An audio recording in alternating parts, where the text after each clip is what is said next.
beautiful product, wonderful product, that is on and on 95 antioxidant health drink. ये एक antioxidant health drink है। इसको understand करने के लिए दो टर्म्स बहुत इंपॉर्टेंट है जो हमें अंडरस्टैंड करनी है। एक है एंटीऑक्सीडेंट, एक है फ्री रेडिकल। एंटीऑक्सीडेंट को अंडरस्टैंड करने से पहले हम फ्री रेडिकल को अंडरस्टैंड करते हैं। What is free radical? क्योंकि ये जो फ्री रेडिकल है ये बॉडी में बहुत सारी बीमारियों को क्रिएट करता है। हमारा जो बॉडी है वो बहुत सारी कोशिकाओं से मिलके बना है, बहुत सारी सेल्स से मिलके बना है। जैसे एक बिल्डिंग बनती है, बेसिक यूनिट ईंट हो सकता है, उसी तरह से हमारा जो बॉडी है वो बहुत सारी कोशिकाओं से मिलके बना है। बिलियन कोशिकाएं हैं या सेल्स हैं, उनसे मिलके बना है। जो सेल्स को और अगर हम माइक्रोस्कोपिक व्यू में देखते हैं तो सबसे छोटा यूनिट होता है, दैट इज एटम। हम सभी को पता है, हम लोगों ने आई थिंक मैट्रिक तक ये पढ़ाई है कि सबसे छोटा यूनिट एटम होता है, परमाणु होता है। और उसमें जो सेल्स में जो एटम होते हैं उसका जो आउटर शेल होता है उसमें इलेक्ट्रॉन्स होते हैं जो पेयर में होते हैं, जोड़ी में होते हैं। लेकिन अगर आउटर शेल में ये पेयर में नहीं है, सिंगल इलेक्ट्रॉन है, दैट इज फ्री रेडिकल। आप यहाँ पे देखते हो ये हेल्दी स्टेबल एटम है, इसके जो आउटर शेल में इलेक्ट्रॉन पेयर में है। जब ये सिंगल है दैट इज फ्री रेडिकल। तो अगर हम इसको डेफिनेशन देखते हैं, फ्री रेडिकल कोई ऐसा एटम या मॉलिक्यूल जिसके आउटर शेल में सिंगल इलेक्ट्रॉन है। अब ये फ्री रेडिकल कैसे जनरेट होते हैं? नॉर्मल जो बॉडी में मेटाबॉलिज्म होता है, नॉर्मल जो बॉडी का मेटाबॉलिज्म होता है, उसके बाद ये एक तरह से वेस्ट के रूप में बनते हैं। और नॉर्मल डाइट में एंटीऑक्सीडेंट होते हैं, जैसे हम लोग कुछ स्पाइसेस लेते हैं, हम लोग फ्रूट्स लेते हैं, उसमें एंटीऑक्सीडेंट्स होते हैं, तो ये नॉर्मली शरीर से बाहर निकलते रहते हैं। लेकिन आजकल एंटीऑक्सीडेंट ज़्यादा प्रोड्यूस हो रहे हैं। क्यों ज़्यादा प्रोड्यूस हो रहे हैं? क्योंकि हम लोग देखते हैं अभी पॉल्यूशन बहुत ज़्यादा है। अभी कुछ लोग स्मोकिंग, ड्रिंकिंग ज़्यादा यूज़ करते हैं। कुछ लोग जैसे पेस्टिसाइड का यूज़ फसलों में हो रहा है, कहीं ना कहीं हमारे अंदर जा रहे हैं, इसलिए फ्री रेडिकल ज़्यादा बन रहे हैं। ये फ्री रेडिकल जब बनते हैं, ये दूसरा जो हेल्दी सेल होता है वहां से इलेक्ट्रॉन को स्नैच करने की कोशिश करते हैं। माना यहां से इलेक्ट्रॉन स्नैच किया, ये अपने में भी उसको नहीं मिलाता है और उसको भी फ्री रेडिकल बनाता है। अब ये दो होते हैं, दो फ्री रेडिकल 4 को क्रिएट करते हैं, 4 8 को क्रिएट करते हैं, 8 16 को क्रिएट करते हैं। और जैसे जैसे फ्री रेडिकल बढ़ते हैं उनकी संख्या तेजी के साथ बढ़ती है। जैसे हम लोग अभी देख रहे हैं कि जो कोरोना का टाइम था, जब शुरुआत हुआ था 1 लाख केसेस होने में बहुत टाइम लगा, लेकिन अब हम लोग देख रहे हैं कि 1 लाख बहुत जल्दी हो रहे हैं। सेम फ्री रेडिकल शुरू में बहुत कम होते हैं, लेकिन ये जब बहुत ज्यादा हो जाते हैं तो बहुत बड़ा एक बॉडी में स्ट्रेस होता है और उसको कहते हैं ऑक्सीडेटिव स्ट्रेस। और इस ऑक्सीडेटिव स्ट्रेस के कारण बहुत सारी बीमारियां होती हैं। गठिया, इसकी शुरुआत भी एक तरह से जो ज्यादा फ्री रेडिकल बनने से होती है। कुछ हार्ट की डिजीजेस होती हैं जो फ्री रेडिकल के कारण होती हैं। इवन कैंसर का जो स्टार्टिंग कॉज या प्रेसिपिटेटिंग जो वो कॉज शुरुआती वो बताया गया है कि फ्री रेडिकल की थ्योरी इसके पीछे है। तो यानी कि बहुत सारी बीमारियों को क्रिएट ये एक तरह से फ्री रेडिकल करता है। अब एंटीऑक्सीडेंट क्या होते हैं? ये एक ऐसी डाइट होती है, कुछ ऐसे सप्लीमेंट होते हैं, कुछ ऐसे जैसे हम लोग डेली फ्रूट्स या कुछ स्पाइसेस लेते हैं, उनके आउटर शेल में बहुत सारे इलेक्ट्रॉन्स होते हैं। ये इलेक्ट्रॉन डोनेशन का काम करते हैं और जो फ्री रेडिकल होता है वो स्टेबल हो जाता है। ये एंटीऑक्सीडेंट है। अब देखिए, जो ये 95 एंटीऑक्सीडेंट हेल्थ ड्रिंक है, इसमें दुनिया के बेस्ट एंटीऑक्सीडेंट हैं। अगर आज की डेट में बात करें कि दुनिया में बेस्ट एंटीऑक्सीडेंट कौन से हैं, तो वो है बेरीज। और बेरीज बहुत अच्छे एंटीऑक्सीडेंट हैं, इनमें बहुत अच्छे फाइबर हैं, बहुत अच्छे न्यूट्रिएंट हैं। इसके साथ साथ इसमें आंवला है। हम लोग देख रहे हैं विटामिन सी हमारी इम्यूनिटी के लिए बहुत अच्छा है। इम्यूनिटी को बढ़ाना है तो विटामिन सी, और विटामिन सी का जो बहुत अच्छा सोर्स है वो है amla, natural source of vitamin C. तो इसमें आंवला भी है, इसमें नोनी भी है जो बहुत अच्छा एंटीऑक्सीडेंट है और एंटी एजिंग है। क्योंकि जो एजिंग प्रोसेस होती है, बुढ़ापे होने की प्रोसेस होती है, उसके लिए भी फ्री रेडिकल थ्योरी ही काम करती है। हम देखते हैं हम बचपन से यंग होते हैं, यंग से बुढ़ापे की तरफ जाते हैं, क्योंकि ये फ्री रेडिकल के कारण ये सारा जो प्रोसेस होता है। अगर कहीं किसी में फ्री रेडिकल ज्यादा होते हैं तो बुढ़ापा जल्दी आता है। अगर लोग अपने बुढ़ापे को डिले करना चाहते हैं, इसके सिम्टम को डिले करना चाहते हैं, तो हम कुछ ऐसे सप्लीमेंट यूज कर सकते हैं। इसमें एलोवेरा भी है जिसके कॉस्मेटिक बेनिफिट भी है और मेडिसिनल बेनिफिट भी है।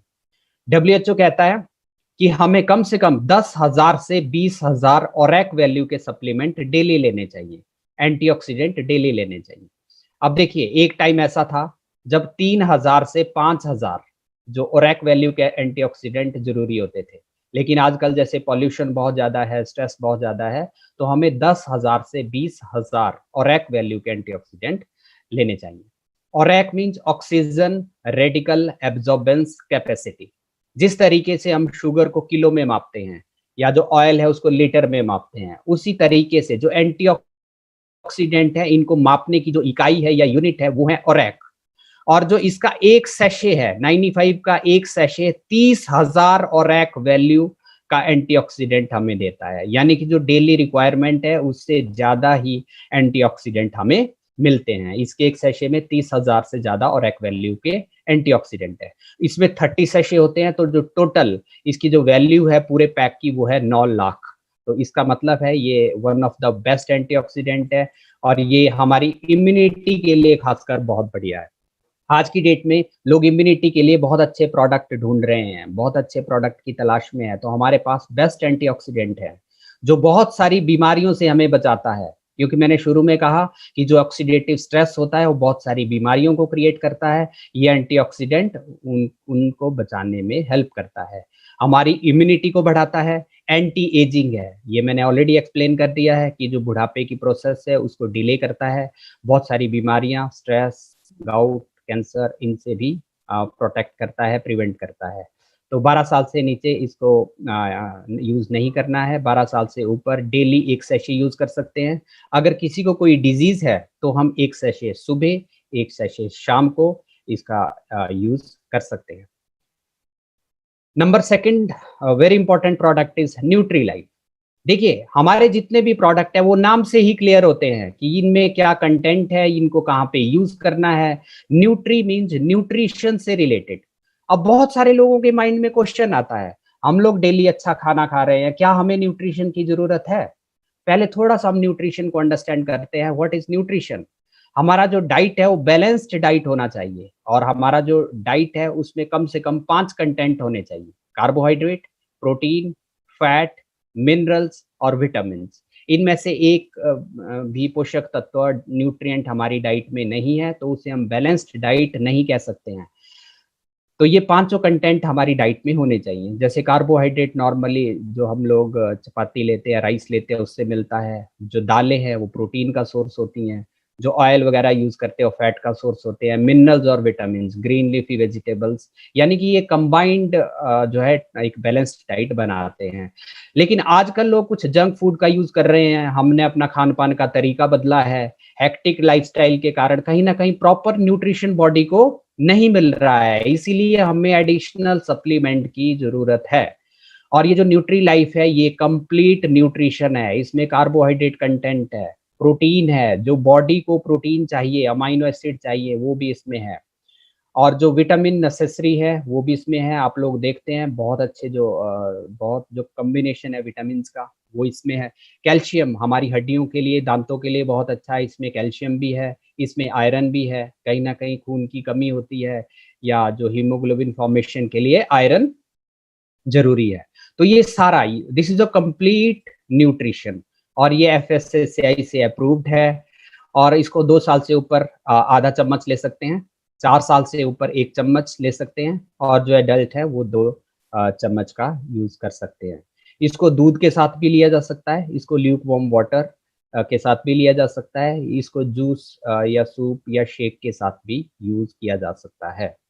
इसको डायबिटिक पेशेंट को इसको नहीं देना है क्योंकि इसमें जो शुगर कंटेंट है वो है, तो डायबिटिक पेशेंट में ये नहीं देना है। तो ये कंप्लीट न्यूट्रिशन है। किसी में भी न्यूट्रिशनल डेफिशिएंसी है या अपने खाने में न्यूट्रिशन को पूरा करना है तो इसका यूज किया जा सकता है। अगला जो बहुत शानदार प्रोडक्ट है दैट इज प्रोटीन। अब वही बात आती है कि प्रोटीन क्या हमें यूज करना चाहिए रेगुलर? कुछ लोग सोचते हैं जो जिम जाते हैं उनको ही प्रोटीन का यूज करना चाहिए। प्रोटीन हमारी डाइट का बहुत इंपॉर्टेंट एक कंटेंट है। देखिए, क्या क्या बेनिफिट होते हैं प्रोटीन के। हमारी बॉडी में बहुत सारे एंटीजन जाते हैं या बहुत सारे बैक्टीरिया, वायरस जाते हैं। जब वो शरीर में जाते हैं तो हमारी बॉडी में एंटीबॉडीज बनते हैं जो उनसे लड़ने की क्षमता को बढ़ाते हैं। ये जो एंटीबॉडीज हैं ये भी प्रोटीन हैं।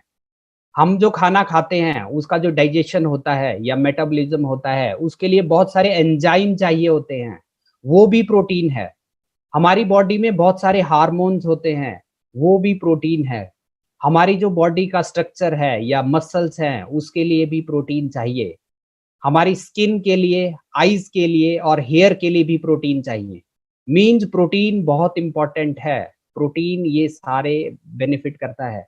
अगर प्रोटीन डेफिशिएंसी होती है तो बहुत सारी प्रॉब्लम्स होती हैं। हेयर से रिलेटेड, स्किन से रिलेटेड, नेल से रिलेटेड या आई साइट से रिलेटेड बहुत सारी प्रॉब्लम्स होती हैं। हमारे पास जो प्रोटीन पाउडर है ये मिक्सचर है whey protein, soya protein, pea protein. Whey protein जिसका मिल्क सोर्स है, सोया प्रोटीन जो सोयाबीन जिसका सोर्स है, पी प्रोटीन ये मटर से एक प्रोटीन जो एक्सट्रैक्ट किया गया है। आंवला और ब्राह्मी ये भी इसके कंटेंट है। आंवला इम्यूनिटी के लिए बहुत अच्छा है, विटामिन सी का सोर्स है। और जो ब्राह्मी है हमारे ब्रेन के लिए बहुत बढ़िया है। ब्राह्मी हमारे जो ब्रेन को शांत करता है, जो ब्रेन की कैपेसिटी है उसको इंक्रीज करता है। तो ये सारा एक तरह का बहुत शानदार प्रोडक्ट है, प्रोटीन, आंवला और ब्राह्मी का कंपोजिशन है।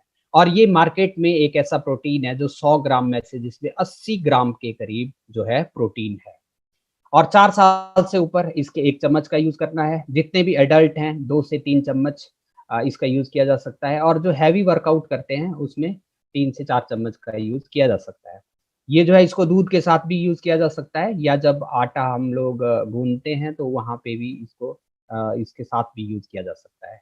डायबिटिक पेशेंट भी इसका यूज कर सकते हैं, क्योंकि अगर प्रोटीन कम है तो वहाँ पे इसका यूज किया जा सकता है। अगला जो बहुत शानदार प्रोडक्ट है दैट इज स्पिरुलिना गोल्ड। देखिए, न्यूट्रिशन से रिलेटेड बहुत अच्छे जो प्रोडक्ट है वो हमारे पास है। न्यूट्रिशन सप्लीमेंट एक बहुत शानदार प्रोडक्ट है that is spirulina gold. Spirulina gold, अब देखिए जो स्पिरुलिना गोल्ड है ये क्या है, स्पिरुलिना क्या है या गोल्ड, या इसमें और कौन से कंटेंट है। मेनली इसमें 3 कंटेंट है। पहला है स्पिरुलिना, नंबर सेकंड है डीएचए, नंबर थर्ड है सिट्रस बायोफ्लेवोनॉइड्स। पहले हम स्पिरुलिना डिस्कस करते हैं। What is spirulina. अगर हम यहाँ पे देख रहे हैं, spirulina is a blue green algae. ये एक तरह से समुद्री काई है या समुद्री घास जिसको हम लोग बोलते हैं। ये सॉल्ट वाटर और फ्रेश वाटर दोनों में ग्रो होती है। और ये most nutrient food on earth. ये एक बहुत शानदार न्यूट्रिशन सप्लीमेंट है। नासा के अकॉर्डिंग या यूरोपियन स्पेस एजेंसी के according this is a super food. यानी कि जितने भी न्यूट्रिएंट बॉडी को चाहिए वो सारे के सारे न्यूट्रिएंट इसमें हैं। अगर हम 7 ग्राम पाउडर स्पिरुलिना का लेते हैं उसमें कम से कम 4 ग्राम के करीब प्रोटीन है। मींस 60 से 70% के करीब जो है प्रोटीन इसमें रहता है। इसके साथ साथ जो बहुत सारे मिनरल्स हैं, कैल्शियम, आयरन, मैग्नीशियम, जो हमारे शरीर के लिए बहुत इंपॉर्टेंट है वो भी इसमें है। बहुत सारे जो विटामिन है जो बॉडी को रिक्वायर्ड है, ये नॉर्मल एक तरह के एंटीऑक्सीडेंट होते हैं, तो ये विटामिन भी इसमें है। और spirulina super food of 21st century. दूसरा जो कंटेंट मैंने इसमें बताया डीएचए, डोकोसा हेक्सोएनिक एसिड। ये ओमेगा 3 फैटी एसिड है। हमारी ब्रेन की डेवलपमेंट के लिए बहुत इंपॉर्टेंट है। हमारी स्किन के लिए, आईज के लिए भी ये बहुत इंपॉर्टेंट एक कंटेंट है। नेक्स्ट जो इसमें कंटेंट है दैट इज सिट्रस बायोफ्लेवोनॉइड्स। ये सिट्रस बायोफ्लेवोनॉइड्स फ्रूट्स में एंटीऑक्सीडेंट होते हैं, ये भी इसमें हैं। हम लोग देखते हैं, हम लोग किसी के पास जब बीमार कोई लोग होते हैं तो हम लोग हॉस्पिटल जाते हैं तो उनको ज्यादातर हम लोग फ्रूट्स लेके जाते हैं। इसके पीछे भी लॉजिक है, क्योंकि जितने भी फ्रूट्स होते हैं उनमें एंटीऑक्सीडेंट होते हैं जो बीमारियों से लड़ने की क्षमता को बढ़ाते हैं। इसलिए हम ज्यादातर लोगों को जो फ्रूट्स देते हैं। और आपने कोटेशन भी अक्सर पढ़ी है, an apple in a day keeps the doctor away.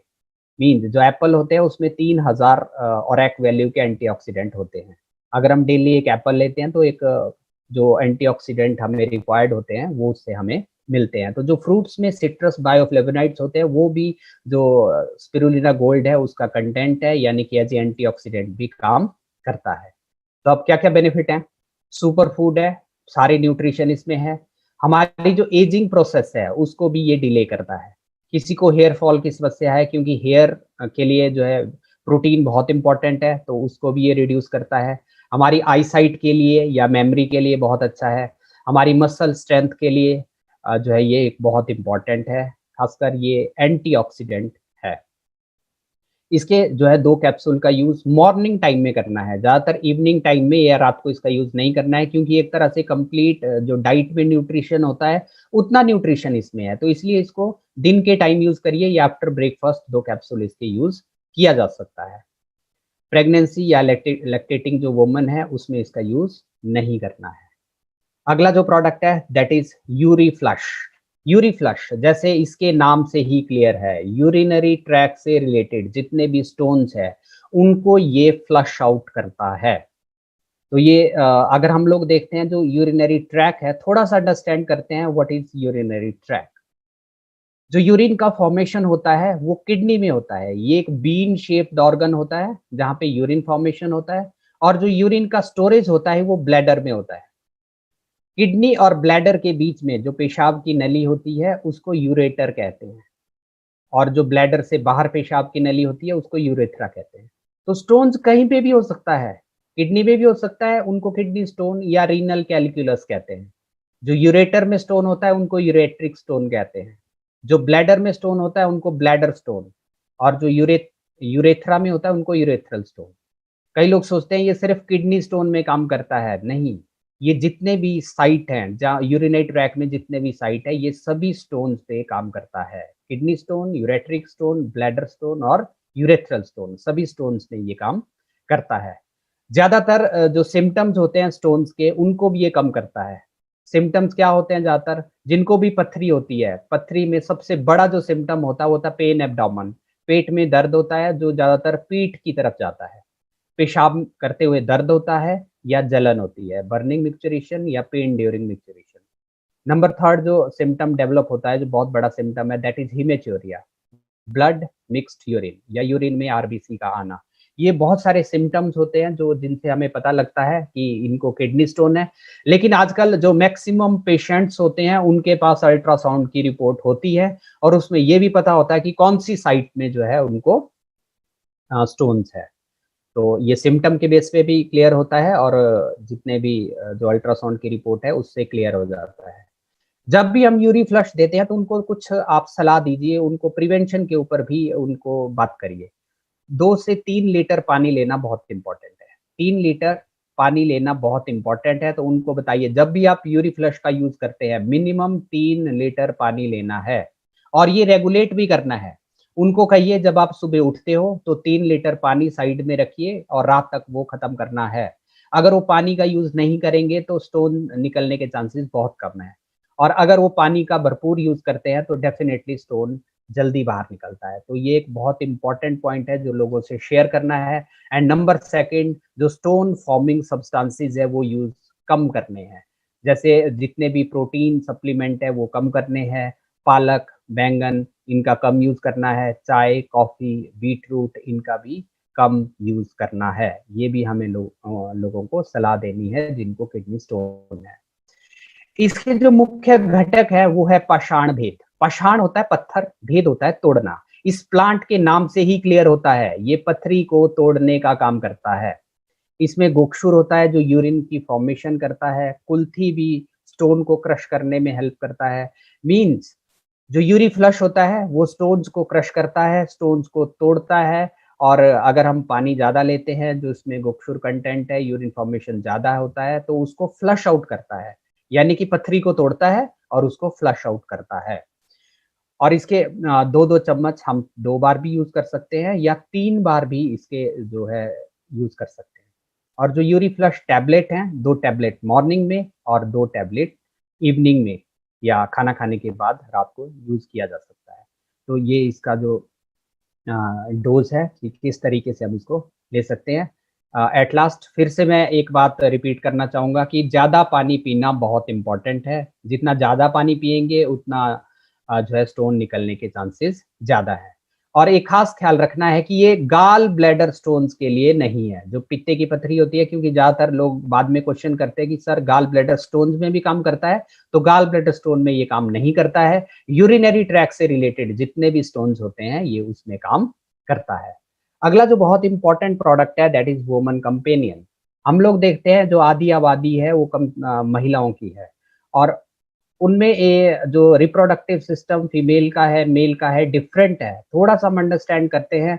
अगर आप ये इमेज देख पा रहे हो, ये जो मिड वाला पार्ट है दैट इज़ यूट्रस और इसका जो अंदर वाला लेयर होता है उसको बोलते हैं एंडोमेट्रियम और जो एग फॉर्मेशन होती है वो ओवरी में होती है, जो ये वाला पार्ट है। और 14th डे में अगर हम लोग देखते हैं जो साइकिल होता है ये 28 डेज का होता है। जो मेंस्ट्रुअल साइकिल होता है 28 डेज का होता है और 14th डे पे एग रिलीज होता है या जिसको हम ओव्यूलेशन बोलते हैं। अगर उसके बाद प्रेगनेंसी होती है तो जो एंडोमेट्रियम जो अंदर वाला लेयर है ये शेड नहीं होता है। अगर प्रेगनेंसी नहीं होती है तो जो अंदर वाला जो लेयर होता है जो प्रेगनेंसी के लिए प्रिपेयर होता है वो शेड हो जाता है जिसको मेंस्ट्रुएशन कहते हैं। और इसकी शुरुआत अप्रॉक्स 13 ईयर की एज में शुरू होती है जिसको हम मीनार्के कहते हैं और 45 ईयर जब बंद होता है तो उसको हम मेनोपॉज कहते हैं। तो इस दौरान इस प्रोडक्ट का यूज किया जा सकता है बिटवीन 13 ईयर टू 45 ईयर्स। लेकिन इस दौरान जो है बहुत सारी प्रॉब्लम्स कई फीमेल्स को होती है जैसे पेनफुल मेंस्ट्रुएशन जिसको डिस्मेनोरिया की प्रॉब्लम कहते हैं और इस केस में इस प्रोडक्ट का यूज किया जा सकता है जो डिस्मेनोरिया की प्रॉब्लम है। इसके साथ साथ और भी बहुत सारे सिम्टम्स उसमें डेवलप होते हैं जैसे मूड डिस्टर्बेंसेस होता है, फटीग होता है, थकावट होती है, नींद से रिलेटेड बहुत सारे सिम्टम आते हैं, स्लीप डिस्टर्बेंसेस और एक बहुत इंपॉर्टेंट जो सिम्टम होता है दैट इज लो बैक एक मीन्स जो दर्द होती है, पीठ में दर्द होती है, तो इस तरीके से बहुत सारे सिम्टम्स डेवलप होते हैं। इनका जो मुख्य घटक है वो अशोक है। आयुर्वेदा में अशोक का जो फीमेल से रिलेटेड प्रॉब्लम्स होती है उसमें बहुत इंपॉर्टेंट रोल है। ये जितने भी मेंस्ट्रुअल प्रॉब्लम होते हैं उनमें ये हेल्पफुल है। जो लोद्र है जैसे जितने भी ब्लीडिंग डिसऑर्डर्स होते हैं, ज़्यादा होता है, कम होता है, उसमें इसका यूज़ किया जा सकता है। और जो पुनर्नवा है, एंटी इन्फ्लेमेटरी है या जो पेन से रिलेटेड सिम्पटम है उनको कम करने में हेल्पफुल है। तो ये एक नॉन हार्मोनल फार्मूला है जो साइकिल को रेगुलेट करता है, जो पेन होता है, पेन या इन्फ्लेमेशन को कम करता है और जो एंटी स्ट्रेस या जो स्ट्रेस से रिलेटेड सिम्पटम होता है उसको भी ये कम करता है। तो इसके 2-2 चम्मच जो है सुबह-शाम लेने हैं और इसको रेगुलर यूज़ करना है। ये ड्यूरिंग मेंस्ट्रुएशन ही यूज़ नहीं करना है, कम से कम 3 महीने तक इसका रेगुलर यूज़ करना है। प्रेगनेंसी और जो लैक्टेटिंग वुमन है, उनको उनमें इसका यूज़ नहीं करना है। अगला जो बहुत ज़्यादा जो यूज़ होने वाला प्रोडक्ट है, वो है कफ नेल क्योंकि ये एक ऐसा सिम्पटम है जो बहुत जल्दी-जल्दी डेवलप होता है। जैसे मौसम चेंज होता है, कई लोगों को खाँसी हो जाती है, कुछ लोगों का बार-बार गला खराब रहता है, कुछ लोगों को बार-बार जुकाम होने की समस्या होती है, क्योंकि जो हमारा रेस्पिरेटरी ट्रैक है, हमारा जो श्वसन तंत्र है, उसमें कहीं पे भी इन्फ्लेमेशन होती है या सूजन होती है, तो कफ जो है एक तरह का जो रिफ्लेक्स जो डेवलप होता है या जो खाँसी होती है। अब जो कफनील है, उसमें जैसे तुलसी है, वासा है। अभी हम लोग देखते हैं आयुष मंत्रालय कह रहा है कि तुलसी का यूज़ करना चाहिए। अगर हमें बार-बार खाँसी रहती है तो तुलसी का यूज़ करिए, वासा का यूज़ करिए। जो वासा होता है वो बलगम को बाहर निकालता है और जो तुलसी होता है वो ड्राई कफ में यूज़ होता है। तो इसमें दोनों कंटेंट है, तो ये ड्राई कफ में भी यूज़ होता है और अगर आप बलगम है तो उसमें भी इसका यूज़ किया जा सकता है। यानी कि किसी भी तरह की खाँसी में इसको यूज़ किया जा सकता है। किसी को डस्ट से एलर्जी है तो खाँसी होती है, वहाँ पे भी इसका यूज़ किया जाता है। ये हमारी इम्यूनिटी को भी इंक्रीज़ करता है, जैसे इन्फेक्शन होता है क्योंकि तुलसी, पिपली ये इम्यूनिटी को भी इंक्रीज़ करते हैं, तो जो इन्फेक्शन होता है उसको ओवरकम करने में भी हेल्प करते हैं। और इसमें कोई ऐसा फ़ॉर्मूला नहीं है जिससे नींद आए। तो ये एक तरह से ड्रॉज़ीनेस या जो नींद आती है वो इससे नहीं आती है और डायबिटिक पेशेंट भी इसका यूज़ कर सकते हैं क्योंकि डायबिटिक पेशेंट जितने भी शुगर वाले जो सिरप होते हैं वो यूज़ नहीं कर सकते हैं, तो ये जो डायबिटिक पेशेंट है वो भी यूज़ कर सकते हैं। 2-2 चम्मच सुबह-शाम यूज़ किया जा सकता है, अगर किसी को ज़्यादा खाँसी है तो 2-2 चम्मच 3 बार भी इसका यूज़ किया जा सकता है। और जिसका बार-बार गला खराब रहता है या जुकाम रहता है, वहाँ पे भी इसका यूज़ किया जा सकता है। और एक टाइम ऐसा था इंडिया में जब किसी को सर्दी होती थी, जुकाम होता था या बार-बार गला खराब होता था, तो हम घर में कुछ काढ़ा-वाढ़ा ही बनाते थे। ज़्यादातर कोई भी हम मार्केट से या कहीं से कोई मेडिसिन नहीं लेते थे। आज भी कई ऐसे बुजुर्ग होंगे जो आज भी ये कहते हैं कि हमने आज तक कोई मेडिसिन नहीं ली है। लेकिन आज हम लोग देखते हैं जितने भी लोग हैं कहीं न कहीं बहुत जल्दी-जल्दी मेडिसिन लेते हैं। तो हम लोग कुछ ऐसे सप्लीमेंट यूज़ कर सकते हैं जो हमारी बॉडी के लिए सेफ है। अगला जो बहुत ज़्यादा यूज़ होने वाला प्रोडक्ट है वो है लिवर गेन। इसके नाम से ही क्लियर है। जैसे लीवर जो है ये लीवर से रिलेटेड प्रॉब्लम्स के लिए है या लीवर को हेल्दी रखने में ये हेल्पफुल है। जैसे मैंने ऑलरेडी आपसे डिस्कस किया कि जितने भी हमारे प्रोडक्ट हैं, वो उनके नाम से ही क्लियर हो जाता है कि ये कहाँ पे यूज़ करना है। लिवर गेन, ये लीवर से रिलेटेड जितने भी डिसऑर्डर्स हैं, वहाँ पे यूज़ होता है। और थोड़ा-सा हम अंडरस्टैंड करते हैं लीवर से जो लीवर है उसके क्या-क्या फंक्शन है। लीवर हमारी बॉडी का एक ऐसा ऑर्गन है जो 500 से ज़्यादा फंक्शन करता है। आप सोच के देखिए कितना इम्पोर्टेंट ऑर्गन है। 500 से ज़्यादा फंक्शन लीवर के हैं। और अगर मैं मोटे-मोटे तौर पे देखूँ जो इनके मेन 4-5 जो फंक्शन है वो है सबसे पहला फंक्शन है डाइजेशन। हमारा खाना जो पचता है या पाचन क्रिया, उसके लिए लीवर का बहुत इम्पोर्टेंट रोल है। सेकंड मेटाबॉलिज़्म, जैसे खाना पचने के बाद जो कार्बोहाइड्रेट होते हैं, प्रोटीन होते हैं, फैट होते हैं, वो अपने-अपने यूनिट में कन्वर्ट हो जाते हैं। उसके बाद बॉडी को एनर्जी कैसे मिलती है? उसके बहुत सारे केमिकल रिएक्शन होते हैं जिनको मेटाबॉलिज़्म कहते हैं। हमारी इम्यूनिटी में भी लीवर का बहुत बड़ा रोल है। बहुत सारे न्यूट्रिएंट हैं जो हमारी बॉडी में स्टोर्ड रहते हैं। जब यूज़ करना होता है तो वो यूज़ होते हैं वरना स्टोर्ड रहते हैं जैसे बहुत सारे विटामिन्स है या मिनरल्स हैं। और एक जो बहुत इम्पोर्टेंट फंक्शन लीवर का है वो है डिटॉक्सिफिकेशन, शरीर से टॉक्सिन को बाहर निकालना। तो जो मैंने विटामिन और मिनरल स्टोरेज की बात की, विटामिन ए, बी, डी, के, ये बहुत सारे विटामिन्स लीवर में स्टोर्ड रहते हैं। कुछ मिनरल्स हैं वो भी स्टोर्ड रहते हैं लाइक आयरन, कॉपर जो हमारी बॉडी के लिए बहुत इम्पोर्टेंट है। इम्यूनिटी से रिलेटेड या इम्यूनोलॉजिकल फंक्शन क्या-क्या हैं? जो लिवर होता है इसमें एक कफर सेल्स होते हैं। जो भी बैक्टीरिया, वायरस हमारी बॉडी में जाते हैं, जैसे ही वो लिवर के थ्रू या कफर सेल्स में जाते हैं, ये कफर सेल्स उनको डिस्ट्रॉय कर देते हैं। यानी कि हमारी इम्यूनिटी के लिए भी लिवर का बहुत इम्पोर्टेंट रोल है। इसीलिए लिवर का हेल्दी रहना बहुत इम्पोर्टेंट है। एक थोड़ा-सा हम अंडरस्टैंड करते हैं डिटॉक्सिफिकेशन। क्यों ये इम्पोर्टेंट है? क्योंकि हमारे बहुत सारे प्रोडक्ट हैं, जो डिटॉक्सिफिकेशन हम बार-बार बोलते हैं बॉडी से टॉक्सिन को बाहर निकालना। तो जो लिवगेन है वो भी डिटॉक्सिफिकेशन करता है, हमारा जो ब्लड प्यूरीफायर है वो भी डिटॉक्सिफिकेशन करता है। हमारे पास एक डेली डिटॉक्स है, वो भी डिटॉक्सिफिकेशन करता है। तो इसलिए इसको अंडरस्टैंड करना थोड़ा-सा इम्पोर्टेंट है। देखिए, हमारी बॉडी में बहुत सारे टॉक्सिन्स बनते हैं, जैसे जो मेटाबॉलिज़्म जो प्रोसेस होता है, उसके बाद भी कुछ टॉक्सिन्स बनते हैं या बाहर से बहुत सारे टॉक्सिन हमारी बॉडी में जाते हैं। जैसे बहुत सारे अल्कोहल सप्लीमेंट है या जो हम लोग पेस्टिसाइड का यूज़ करते हैं या जो सब्ज़ी या जितने भी आजकल यूज़ होते हैं, केमिकल फर्टिलाइज़र का यूज़ हो रहा है, वो भी हमारे शरीर में जाते हैं। बहुत सारे टॉक्सिन हमारी बॉडी में जा रहे हैं। कुछ हमारी बॉडी में बन रहे हैं, कुछ बाहर से हमारी बॉडी में जा रहे हैं। इन सब का जो प्रोसेसिंग होता है वो लीवर में होता है। लीवर उनको डिटॉक्सिफाई करके बॉडी से बाहर निकालता है और बाहर निकालने के मेनली 3 रूट है। या तो किडनी के थ्रू निकलते हैं, हमारे जो यूरिन है उसके थ्रू निकलते हैं, या तो हमारे इंटेस्टाइन या स्टूल के थ्रू निकलते हैं। थर्ड जो रूट है वो है स्किन, हमारे स्किन के थ्रू बाहर निकलते हैं। ये 3 रूट है। मीन्स अगर हम याद रखें कि जितने भी टॉक्सिन बाहर से शरीर में जा रहे हैं या हमारी बॉडी में प्रोड्यूस हो रहे हैं, उनकी जो डिटॉक्सिफिकेशन होती है वो लिवर में होती है। उसके बाद वो किडनी के थ्रू या यूरिन के थ्रू बाहर निकलते हैं, इंटेस्टाइन के थ्रू या स्टूल के थ्रू बाहर निकलते हैं या हमारी स्किन के थ्रू स्वेटिंग वो बाहर निकलते हैं। ये एक तरह से मेन जो डिटॉक्सिफिकेशन है। तो लीवर का एक बहुत इंपॉर्टेंट रोल है जो डिटॉक्सिफिकेशन करता है। बहुत सारी बीमारियाँ लीवर की होती हैं, जिनमें बहुत इंपॉर्टेंट आज की डेट में एक फैटी लीवर की समस्या है। शायद फैटी लीवर पहले बहुत ज़्यादा नहीं होता था, आजकल बहुत ज़्यादा लोगों को फैटी लीवर की समस्या है। और बहुत सारे जो नॉन अल्कोहलिक फैटी लिवर है या कोई ड्रग लेने से, टॉक्सिन लेने से भी लिवर की बीमारियाँ होती हैं।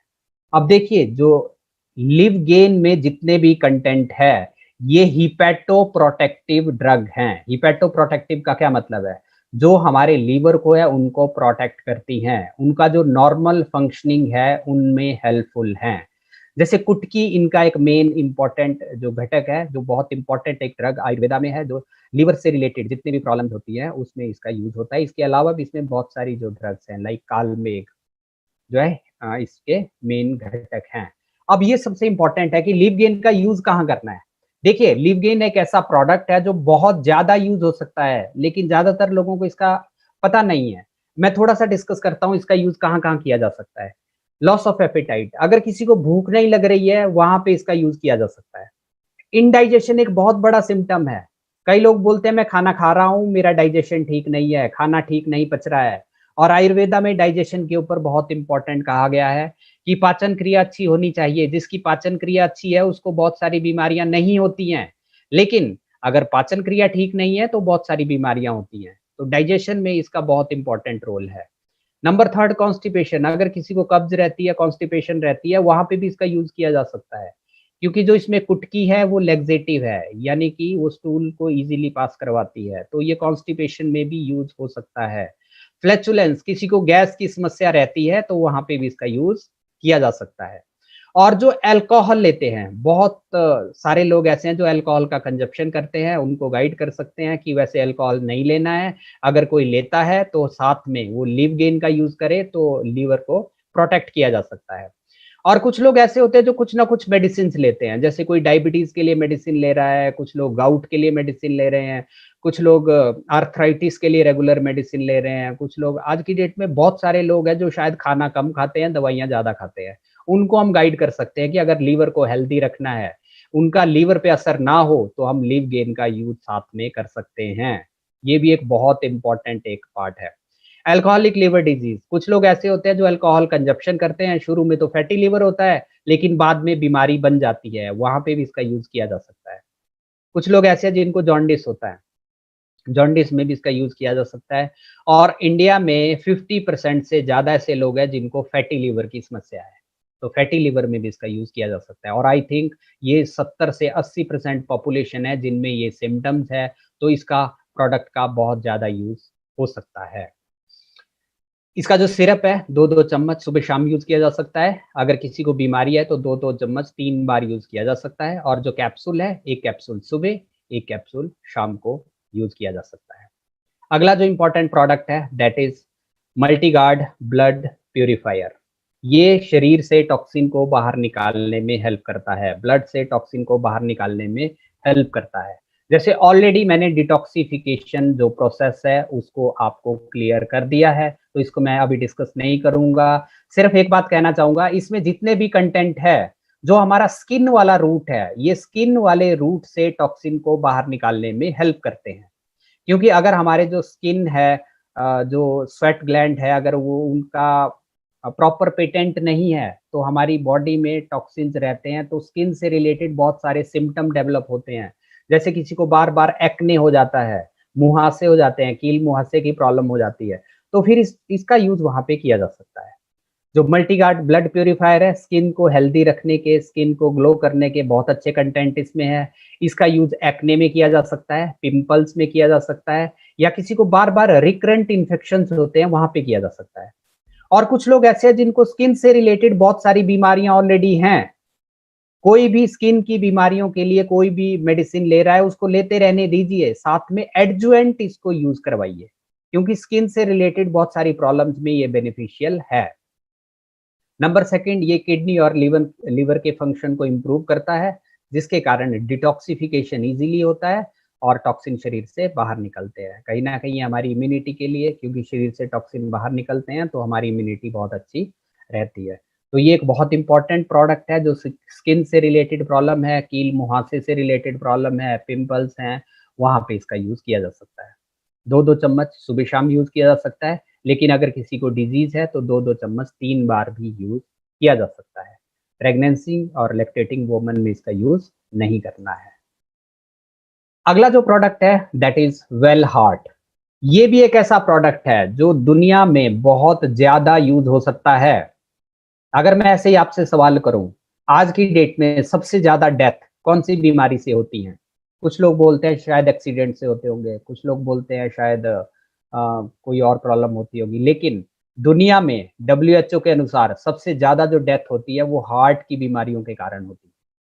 और जिनमें हार्ट अटैक एक पार्ट है, या हार्ट अटैक जो कोरोनरी आर्टरी डिजीज है, उसके कारण दुनिया में सबसे ज्यादा जो है डेथ होती है। हार्ट हमारी बॉडी का एक बहुत इंपॉर्टेंट ऑर्गन है। जो ब्लड को पंप करता है और पूरे शरीर में ऑक्सीजन या न्यूट्रिएंट को लेके जाता है। तो हार्ट का हेल्दी होना बहुत इंपॉर्टेंट है। हार्ट की बहुत सारी बीमारियां होती हैं, जिनमें एक जो मोस्ट कॉमन है that is coronary artery disease. इसको हम मोटे-मोटे तौर पे ये मान सकते हैं कि जो हार्ट होता है उसकी जो ब्लड सप्लाई होती है वो कोरोनरी आर्टरी होती है। और कोरोनरी आर्टरी अगर इनमें ब्लॉकेज होती है तो पर्टिकुलर पार्ट जो हार्ट का होता है वो वर्किंग नहीं करता है या डेड हो जाता है, जिसको हम लोग हार्ट अटैक बोलते हैं। इसीलिए ब्लॉकेज को प्रिवेंट करना बहुत बहुत इम्पोर्टेंट है। और जो हमारे पास ये जो अ, वेल हार्ट है, जो प्रोडक्ट है, इसके जो कंटेंट है वो है अर्जुन, पुष्कर मूल और मेथी। ये ऐसे कंटेंट है जो हार्ट की प्रॉपर फंक्शनिंग में या हार्ट के मसल को स्ट्रेंथन करने का काम करते हैं, हार्ट बीट को नॉर्मलाइज करते हैं और खासकर जो कोरोनरी आर्टरी डिजीज होती है या जो ब्लॉकेज होती है उसको प्रिवेंट करते हैं। तो ये एक बहुत इंपॉर्टेंट जो है एक तरह का कंटेंट है या प्रोडक्ट है। और ये कोलेस्ट्रॉल लेवल को भी मेंटेन करते हैं। मैक्सिमम हम लोग देखते हैं जिनका कोलेस्ट्रॉल ज़्यादा रहता है, उनमें जो हार्ट अटैक के ज़्यादा चांसेस होते हैं। तो ये हार्ट अटैक के जो चांसेस होता है उनको भी कम करता है और ये कोलेस्ट्रॉल को भी कंट्रोल करने का काम करता है। तो दोनों इसके बहुत अच्छे जो बेनिफिट हैं। तो ओवरऑल अगर हम लोग देखते हैं, ये हार्ट मसल को स्ट्रेंथन करता है, कोलेस्ट्रॉल को बैलेंस करता है, ब्लॉकेज को नहीं होने देता है, इसीलिए ये हार्ट की हेल्थ के लिए बहुत इंपॉर्टेंट प्रोडक्ट है। इसका एक कैप्सूल सुबह, एक कैप्सूल शाम को यूज़ किया जा सकता है। अगर मैं आपको इसके नीड कि कौन-कौन से लोग हैं जिनको वेल हार्ट की ज़रूरत है प्रेज़ेंट टाइम में। करोड़ों लोग ऐसे हैं जो शायद 30 साल से ऊपर के हैं और जितने भी लोग 30 साल से ऊपर हैं, हेक्टिक लाइफ़स्टाइल है या स्ट्रेसफुल कंडीशन में है। हार्ट की बीमारियों में स्ट्रेस एक बहुत इम्पोर्टेंट फैक्टर है। वहाँ पे जितने भी लोग 30 साल से ऊपर है वो इसका यूज़ हार्ट की बीमारियों से प्रिवेंट करने में इसका यूज़ किया जा सकता है। और अगर दुनिया में सबसे ज़्यादा डेथ हार्ट की डिज़ीज़ के कारण होते हैं, तो लोगों को प्रिवेंशन के ऊपर अवेयर करना बहुत इम्पोर्टेंट है। और डायरेक्ट सेलिंग एक ऐसा माध्यम है जहाँ से हम वन टू वन लोगों की काउंसलिंग कर सकते हैं कि अगर हार्ट की बीमारियों से बचना है तो कुछ ऐसे प्रोडक्ट यूज़ करिए जो ब्लॉकेज नहीं होने देते हैं। नंबर सेकंड, अगर फैमिली में किसी की भी हिस्ट्री है हार्ट की बीमारियों की, तो भी इसका यूज़ करना है ताकि बीमारियों से प्रिवेंट किया जा सके। नंबर थर्ड, अगर फैमिली में ब्लड प्रेशर की हिस्ट्री है, वहाँ पे भी इसका यूज़ करना है। और अगर कोई हार्ट की बीमारी के लिए कोई भी मेडिसिन ले रहा है, उसकी मेडिसिन बंद नहीं करनी है, बहुत इंपॉर्टेंट पॉइंट है। वो मेडिसिन लेते रहिए, साथ में एडजुवेंट इसका यूज़ किया जा सकता है।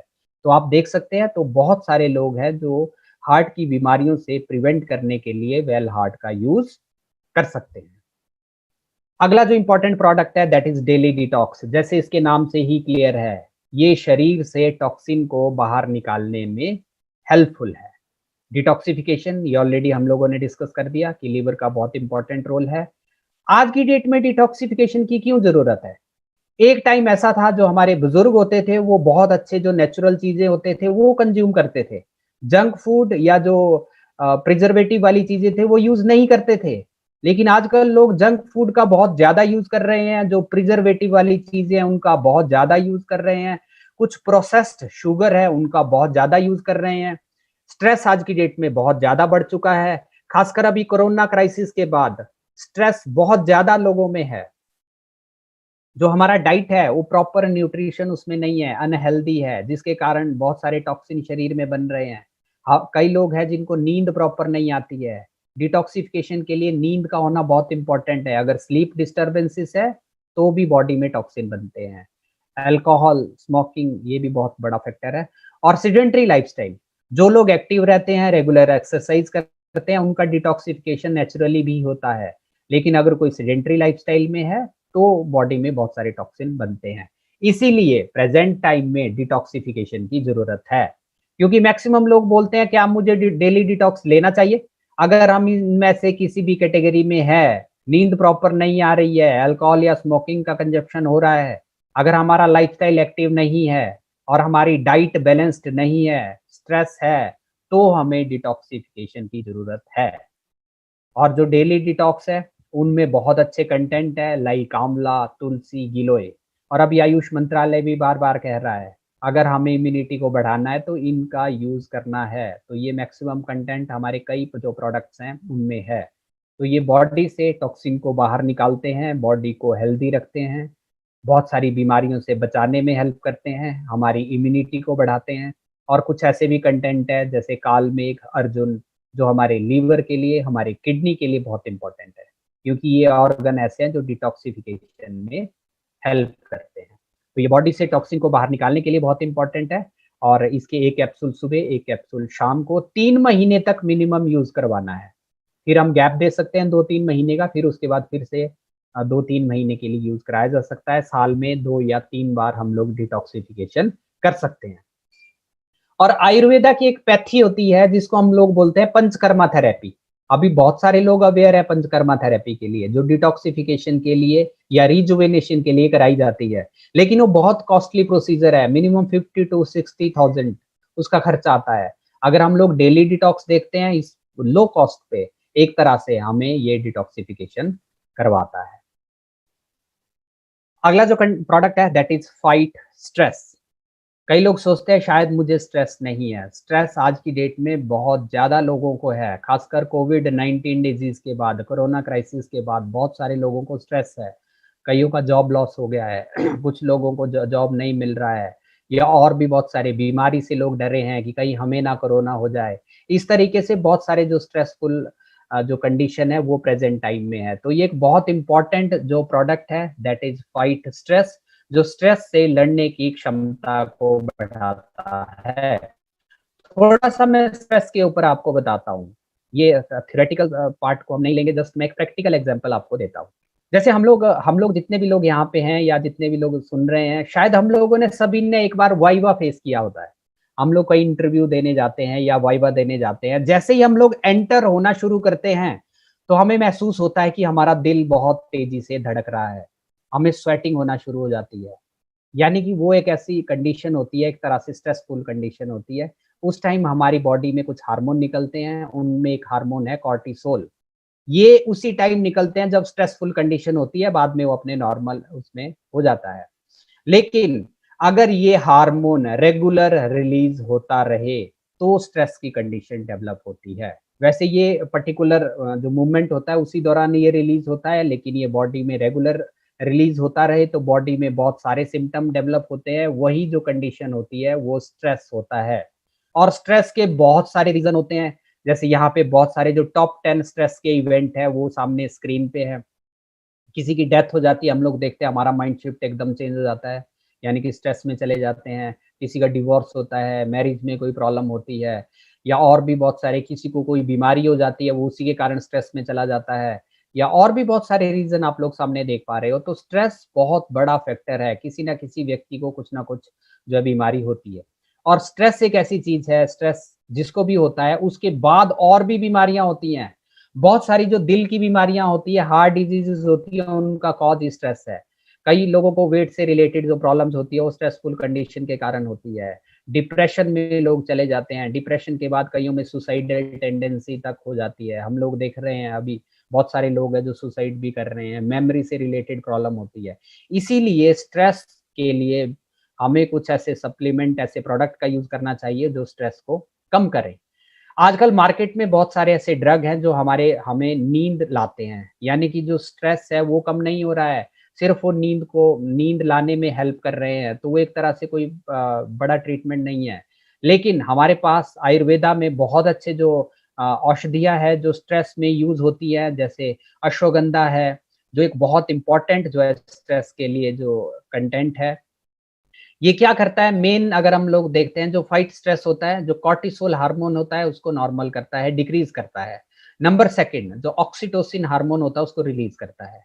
ये फील गुड वाला हार्मोन है, यानी कि गुड हार्मोन है, जो हमें अच्छी फीलिंग दिलाता है। जब अच्छी फीलिंग रहती है तो डेफ़िनेटली जो स्ट्रेस होता है वो कम होता है, और जब कॉर्टिसोल कम होता है तो जितने भी सिम्पटम एकदम जो अपीयर हो रहे थे वो भी कम हो जाएँगे।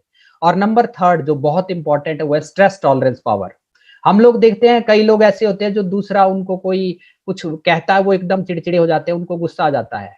और कुछ लोग ऐसे होते हैं जिनको ज़्यादा फ़र्क नहीं पड़ता है, यानी कि उनकी टॉलरेंस पावर ज़्यादा है। और अगर हम लोग फाइट स्ट्रेस का यूज़ करते हैं, ये हमारी स्ट्रेस टॉलरेंस पावर को बढ़ाता है। यानी कि एक्सटर्नल स्टिमुलाई जितना भी स्ट्रांग हो, लेकिन हमें स्ट्रेस के जो सिम्पटम है वो डेवलप नहीं होते हैं। इसलिए ये बहुत इम्पोर्टेंट एक जो प्रोडक्ट है, खासकर प्रेजेंट सिनेरियो में इसका बहुत ज़्यादा यूज़ हो सकता है। 1 कैप्सूल सुबह, 1 कैप्सूल शाम को आफ्टर मील इसका रेगुलर यूज़ करना है और 3 से 4 महीने तक इसका यूज़ किया जा सकता है। अगर किसी को और भी प्रॉब्लम्स है, किसी को रेगुलर भी कोई बीमारी है, वहाँ पे भी इसका यूज़ किया जा सकता है। किसी को हार्ट से रिलेटेड प्रॉब्लम है, वहाँ पे भी यूज़ किया जा सकता है। किसी को ब्लड प्रेशर है, वहाँ पे भी इसका यूज़ किया जा सकता है। तो फाइट स्ट्रेस जो है एक बहुत ज़्यादा यूज़ होने वाला प्रोडक्ट है। अगला जो प्रोडक्ट है दैट इज़ इम्यूनो 3। इसके तो नाम से ही क्लियर है, ये इम्यूनिटी के लिए बहुत अच्छा है। और जो त्रिफला है, इसका जो मेन कंटेंट है दैट इज़ त्रिफला। हमारे जो बुजुर्ग होते थे वो त्रिफला का रेगुलर सेवन करते थे। हम लोग जैसे मैंने शुरू में भी कहा कोई ऐसे बुजुर्ग होते हैं आज तक उन्होंने कोई दवाइयाँ नहीं खाई हैं। क्योंकि कुछ नेचुरल ऐसी-ऐसी चीज़ें पर्टिकुलर टाइम में खाते रहते थे जो उनकी इम्यूनिटी को बिल्ड करते थे। और इसके जो मेन घटक है वो है हरड़, बहेड़ा और आंवला। और ये जो 3 फल हैं इनको ही त्रिफला कहा जाता है। हरड़, बहेड़ा और आंवला। यहाँ पे पूरे इंडिया से लोग कनेक्ट हैं, शायद अलग-अलग जगह इनको कुछ अलग कहा अलग-अलग इनके जो नाम हो सकते हैं, आई थिंक मैं अलग-अलग एरिया के हिसाब से नहीं बता सकता हूँ। आंवला तो आई थिंक सभी को पता है, बहेड़ा और हरड़, इनको शायद कुछ डिफरेंट नाम से अलग-अलग नाम से कहा जा सकता है। तो मेनली इसके 3 जो कंटेंट है। अब जो त्रिफला होता है, आयुर्वेद में इसको नित्य रसायन कहा गया है। आयुर्वेदा का एक ऐसा ब्रांच है जो अभी ज़्यादा अभी एक्सप्लोर नहीं हुआ है, लेकिन अभी वो ज़्यादा एक्सप्लोर होगा क्योंकि वेलनेस के ऊपर उस ब्रांच का बहुत इंपॉर्टेंट रोल है। वो ब्रांच है रसायन चिकित्सा, यानी कि रसायन होते हैं एंटीऑक्सीडेंट। आयुर्वेदा में पहले ही कहा गया है कि हमें रेगुलर कुछ रसायन का सेवन करना चाहिए। उनमें त्रिफला भी एक है जिसको नित्य रसायन कहा गया है। ये एक ऐसा रसायन है जिसको लाइफ लॉन्ग यूज किया जा सकता है क्योंकि ये सेफ है और हमारी इम्यूनिटी के लिए बहुत अच्छा है। और आज की डेट में भी बोला गया है विटामिन सी लीजिए जो हमारी इम्यूनिटी के लिए अच्छा है। और आंवला विटामिन सी का नेचुरल सोर्स है जिसमें सबसे ज्यादा विटामिन सी है वो है आंवला। और इसका एक मेन घटक आंवला भी है। यानी कि जो हमारे पुराने टाइम के वैद्य थे या पुराने टाइम के बुजुर्ग थे उनको पता था कि जो त्रिफला है उसका रेगुलर यूज करेंगे तो हमारी इम्यूनिटी स्ट्रांग रहेगी। इसीलिए इम्यूनिटी के लिए बहुत अच्छा प्रोडक्ट है। और खासकर आज की डेट में लोग इम्यूनिटी के लिए सर्च कर रहे हैं बहुत अच्छे प्रोडक्ट्स की। तो हमारे पास वंडरफुल प्रोडक्ट ऑलरेडी है। इम्यूनिटी के साथ-साथ इसका जो रोल है वो डाइजेशन के ऊपर भी है। जो त्रिफला है हमारी डाइजेशन को रेगुलेट करता है। ये हमारी डाइजेशन के लिए बहुत अच्छा है। अगर किसी को कब्ज़ रहती है वहाँ पे भी ये यूज़ किया जा सकता है क्योंकि ये माइल्ड लैक्सेटिव भी है। हमारे हेयर के लिए और स्किन के लिए भी इसका बहुत अच्छा रोल है। हमारे विज़न के लिए भी क्योंकि जो त्रिफला होता है हमारी विज़न के लिए बहुत अच्छा है क्योंकि प्रेज़ेंट टाइम में विज़न से रिलेटेड प्रॉब्लम भी बहुत सारे लोगों को हो रही है। तो हमारी इम्यूनिटी के लिए बहुत शानदार प्रोडक्ट है, हमारे डाइजेशन के लिए बहुत अच्छा है, किसी को कॉन्स्टिपेशन रहती है, वहाँ पे इसका यूज़ किया जा सकता है। बेटर हेयर के लिए और स्किन की बेटर उसके लिए इसका यूज़ किया जा सकता है। और विज़न के लिए, खासकर जो जिनको विज़न से रिलेटेड प्रॉब्लम है, वहाँ पे इसका यूज़ किया जा सकता है। 1 कैप्सूल सुबह, 1 कैप्सूल रात को सोते हुए इसका यूज़ किया जा सकता है। अगला जो एक बहुत इम्पोर्टेंट जो प्रोडक्ट है दैट इज़ बिलो 37। बिलो 37 खासकर जो अभी प्रेज़ेंट सिचुएशन है इसमें भी इम्यूनिटी को बढ़ाने के लिए इसका प्रयोग किया जा सकता है। जो इम्यूनो 3 है उसका यूज़ भी किया जा सकता है और बिलो 37 क्यों इसका यूज़ किया जा सकता है? अभी आयुष मंत्रालय बहुत सारी गाइडलाइन इश्यू कर रहा है। आयुष मंत्रालय कह रहा है कि आप लोग काढ़ा काढ़ा का सेवन करिए अगर आपने इम्यूनिटी को बढ़ाना है, जैसे काली मिर्च, पिपली, सौंठ। तो ये जो जितने भी हमारे कंटेंट हैं ये सारे के सारे जो बिलो 37 है उसमें ऑलरेडी हैं। यानी कि आयुष मंत्रालय की गाइडलाइन के अंतर्गत अगर हम रेस्पिरेटरी ट्रैक से रिलेटेड इम्यूनिटी को बढ़ाना चाहते हैं तो उसपे त्रिकटु या जो 3 घटक है इम्पोर्टेंट है वो इसमें ऑलरेडी है। इसके साथ-साथ इसमें त्रिफला भी है और एक जो बहुत इम्पोर्टेंट इसका घटक है वो है चिरायता। और आयुर्वेदा में इसको एंटीवायरल भी कहा गया है। किसी को बार-बार कोई सर्दी, जुकाम, खाँसी रहती है, वहाँ पे भी इसका यूज़ किया जा सकता है। सबसे पहले इसका यूज़ अगर किसी को बुखार है, वहाँ पे किया जा सकता है। ये बॉडी टेम्परेचर को नॉर्मल लेवल पे लाता है और ये हमारी इम्यूनिटी के लिए अच्छा है, खासकर रेस्पिरेटरी ट्रैक से रिलेटेड सिम्पटम किसी को बार-बार आते हैं, बार बार गला खराब रहता है, बार बार खांसी रहती है, बार बार जुकाम रहता है, वहाँ पे इसका यूज किया जा सकता है। और खासकर एंटीवायरल प्रॉपर्टी होने के कारण, और जो तुलसी है वो भी इसका घटक है, वो भी एंटीवायरल है, तो कहीं न कहीं जो वायरस के लिए जो इम्यूनिटी चाहिए वो हम इससे जो है इंक्रीज़ कर सकते हैं। तो 1 कैप्सूल सुबह, 1 कैप्सूल शाम को इसका यूज़ किया जा सकता है। अगला जो एक और इम्पोर्टेंट प्रोडक्ट है दैट इज़ मेन शक्तिमान। ये मेन से रिलेटेड प्रॉब्लम में बहुत हेल्पफुल है, और ये एक ऐसा प्रोडक्ट है जो बहुत ज़्यादा यूज़ होने वाला प्रोडक्ट है। क्यों बहुत ज़्यादा यूज़ होने वाला प्रोडक्ट है? क्योंकि जो 2 प्रॉब्लम है वो बहुत इम्पोर्टेंट या बहुत ज़्यादा लोगों को है। एक है इनफर्टिलिटी और एक है इरेक्टाइल डिस्फंक्शन। और ये ऐसी प्रॉब्लम्स है, मैक्सिमम लोग शायद आज की डेट में लोगों से बात नहीं करना चाहते हैं। लोग डिस्क्लोज़ नहीं करना चाहते हैं। 15% से ज़्यादा ऐसे कपल वर्ल्ड वाइड है जिनको इनफर्टिलिटी का इशू है, यानी कि 48 मिलियन कपल वर्ल्ड वाइड जो कि कंसेप्शन नहीं हो रहा है या इनफर्टिलिटी का इशू है। और उनमें 30% से ज़्यादा जो केसेस है उनका जो रीज़न है वो मेल इनफर्टिलिटी है। मेल इनफर्टिलिटी भी प्रेजेंट टाइम में बहुत ज़्यादा बड़ी है। हम लोग देखते हैं इनफर्टिलिटी क्लिनिक्स पहले नहीं होते थे, आजकल बहुत ज़्यादा इनफर्टिलिटी सेंटर है, टेस्ट ट्यूब बेबी सेंटर्स हैं। और इरेक्टाइल डिस्फंक्शन ये भी एक बहुत बड़ी प्रॉब्लम है। क्यों ये ज़्यादा है? लोगों ने खान-पान का तरीका बदला है, प्रॉपर सप्लीमेंट का यूज़ नहीं करते हैं, आज का स्ट्रेसफुल एनवायरनमेंट है, हेक्टिक एनवायरनमेंट है, जिसके कारण हार्मोनल चेंजेस बहुत ज़्यादा हो रहे हैं। और जो मेन शक्तिमान है, इसमें जो कंटेंट है, वो कहीं न कहीं जो इरेक्टाइल डिस्फंक्शन है, उसमें बहुत ज़्यादा हेल्पफुल है, क्योंकि ये जो माइक्रो सर्कुलेशन है, उसको जो इंक्रीज़ करता है या बेटर करता है। सेकंड, ये जो स्पर्म की क्वालिटी है और क्वांटिटी है, उसको भी इंक्रीज़ करता है। और स्पर्म मोटिलिटी जो एक बहुत इम्पोर्टेंट फैक्टर है फर्टिलिटी के लिए, वो भी ये इंक्रीज़ करता है, स्पर्म की मोटिलिटी। तो ये एक बहुत इम्पोर्टेंट प्रोडक्ट है। 1 कैप्सूल सुबह, 1 कैप्सूल इवनिंग में इसका यूज़ किया जा सकता है। अगला जो प्रोडक्ट है दैट इज़ नो वेदना, जैसे इसके नाम से ही क्लियर है। ये वेदना, वेदना होता है पेन, यानी कि पेनफुल कंडीशन में इसका यूज़ किया जा सकता है। जो पेन होता है उसमें इसका यूज़ किया जा सकता है। आयुर्वेदा में सबसे ज़्यादा जो पेन किलर यूज़ होता है वो होता है शलक्की। इसका जो एक घटक है वो शलक्की इसका एक इम्पोर्टेंट घटक है। शलक्की है, इसमें शिग्रू है। शिग्रू एक तरह से जो वात वाली प्रॉब्लम होती है उनको कम करता है। जैसे कई लोगों को जॉइंट प्रॉब्लम होती है तो हम बोलते हैं वात से रिलेटेड प्रॉब्लम है, या किसी को आजकल ऑस्टियोआर्थराइटिस है या गठिया से रिलेटेड प्रॉब्लम है, वहाँ पे इसका यूज़ किया जा सकता है। नो वेदना यानी कि ये पेन को कम करता है। और जितने भी हम लोग मार्केट से पेन किलर लेते हैं वो हमारी किडनी में, हमारे लीवर के लिए अच्छे नहीं है, हिपैटोटॉक्सिक या नेफ्रोटॉक्सिक बोलते हैं, और ये सेफ फॉर्मूला है।